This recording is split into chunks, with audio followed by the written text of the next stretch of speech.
सो hi everyone, start करते हैं हम आज की क्लास। ये चैप्टर 2 का सेकंड पार्ट है। जो लोग ऑलरेडी एनआईएसएम 8 एग्जाम की तैयारी कर रहे हैं, मैं एक पूरी प्लेलिस्ट बना रहा हूँ और काफ़ी सारी वीडियो ऑलरेडी अपलोड हो चुकी। पूरी प्लेलिस्ट की जो लिंक है मैं आपको शेयर कर दूंगा डिस्क्रिप्शन में। Please checkout. तो आज हम टॉपिक में क्या क्या पढ़ने वाले हैं ये देख लेते हैं। पहले तो सबसे पहले देखते हैं कि how index is created and managed.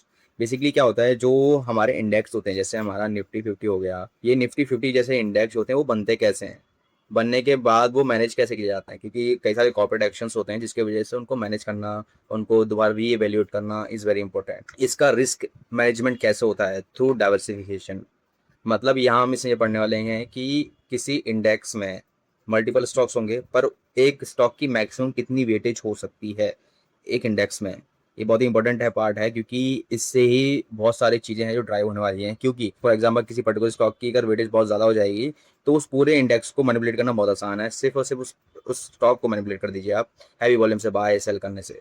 तो इसीलिए बहुत ज़्यादा इंपॉर्टेंट है ये आइडेंटिफाई करना कि किसी भी स्टॉक की मैक्सिमम वेटेज कितनी हो सकती है, और ये कैसे होगा हमारा रिस्क मैनेजमेंट वाले पार्ट में।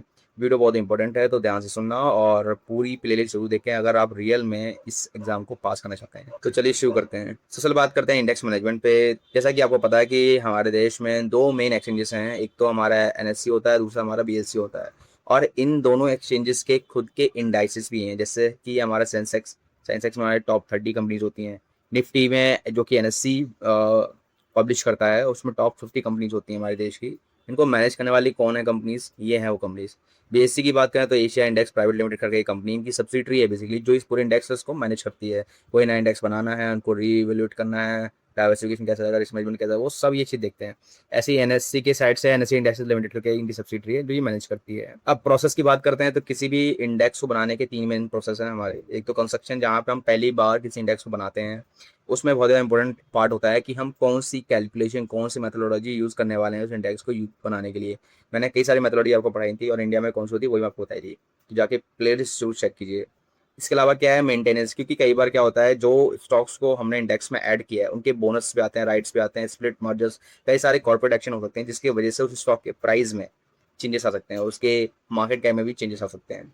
तो इन चीज़ों को ध्यान में रखते हुए उस पूरे इंडेक्स को अगर मैनेज कर रहे हैं तो वो मेंटेनेंस में आता है। फिर आता है हमारा रिवीजन। इसमें क्या होता है, ये एक ऐसा प्रोसेस है जिसमें हम लोग क्या करते हैं, एग्जिस्टिंग स्टॉक को रिप्लेस करते हैं किसी नए वाले स्टॉक से। फॉर एग्जांपल अगर इंडिया में मान लेते रिलायंस है, अभी तो टॉप पे चल रही है, कल को मान लेते ये कंपनी अच्छा परफॉर्म नहीं करती है और कोई ऐसी कंपनी है जो इससे अच्छा परफॉर्म कर रही है, मार्केट कैप में भी आगे है, तो हो सकता है रिलायंस को रिप्लेस किया जा सके। इसको बोलते हैं रिवीजन पार्ट। कंस्ट्रक्शन में दोबारा एक नया इंडेक्स बनाते हैं, मेंटेनेंस में हम कॉर्पोरेट एक्शंस को एडजस्ट करते हैं, साथ में रिवीजन आता है, तो रिवीजन में हम लोग क्या करते हैं, किसी स्टॉक को निकाल के एक नए स्टॉक पर ऐड करते हैं। अब बात करते हैं रिस्क मैनेजमेंट थ्रू डाइवर्सिफिकेशन। ये एक बहुत ही इंपॉर्टेंट कॉन्सेप्ट है जो आपको ये बताता है कि अगर हम किसी इंडेक्स में कितने स्टॉक्स को रखें ताकि हमारा रिस्क जो है डाइवर्सिफिकेशन के थ्रू कम हो जाए। तो मेन दो चीज़ें हैं, एक तो हमें रिस्क मैनेजमेंट करना है, पर किससे करना है, डाइवर्सिफिकेशन से करना है। डाइवर्सिफिकेशन मतलब क्या है कि आप ज़्यादा से ज़्यादा स्टॉक रखो, डाइवर्सिफिकेशन होता जाएगा, ऑटोमेटिकली आपका रिस्क भी कम होता जाएगा। लेकिन जो हमारी स्टडी है वो ये कहती है कि ये डाइवर्सिफिकेशन का फायदा रिस्क मैनेजमेंट में होता है। रिस्क मतलब कम होगा डाइवर्सिफिकेशन में, पर एक हद तक होगा। फॉर एग्जाम्पल अगर हम 10 to 20 स्टॉक्स किसी इंडेक्स में रखते हैं, तो जो हमारा रिस्क है वो शार्पली डिक्रीज होता है। मतलब कि आपका जो रिस्क है वो कम हो रहा है, बहुत शार्पली आपको उसका बेनिफिट मिल रहा है डाइवर्सिफिकेशन का। लेकिन अगर वही स्टॉक्स किसी इंडेक्स में हम 50 to 100 तक ले आए, तो वो रिस्क आपका कम तो हो रहा है, लेकिन क्या हो रहा है कि बहुत ही कम मात्रा में वो रिस्क रिड्यूस हो रहा है।